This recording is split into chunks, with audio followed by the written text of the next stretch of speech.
মিথ্যার আশ্রয় নিয়ে একটা সম্পর্ককে খুব সহজেই গড়ে তোলা যায়, কিন্তু সেই সম্পর্কটা সারা জীবনের জন্য কখনোই চিরস্থায়ী হবে না। কয়েকদিন পর বা কয়েক বছর পর সেই সম্পর্কটার মধ্যে যখন সত্যিটা চলে আসবে, সেই সম্পর্কটা ভেঙে যাবে। তাই একটা সম্পর্ক মিথ্যা দিক গড়ে তোলার থেকে যদি সেই সম্পর্কটা প্রথমেই সত্যের বলার জন্য, সত্যের জন্য ভেঙে যায়, তাহলে সেই সম্পর্ক ভেঙে যাক, কোনো অসুবিধার কিছু নেই, কোনো সমস্যার কিছু নেই। তুমি খুব একটা ভেঙে পড়বে না, তোমার খুব একটা কষ্ট হবে না।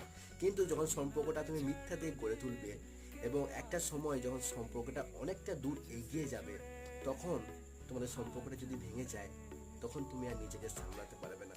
তখন যে ক্ষতিটা তোমার হবে আর এখন যে ক্ষতিটা তোমার হচ্ছে, সেটা এখনকার তুলনায় অনেক বেশি। তাই মিথ্যা দিয়ে সম্পর্ক নয়, সত্যি দিয়ে সম্পর্ক ভেঙে দাও।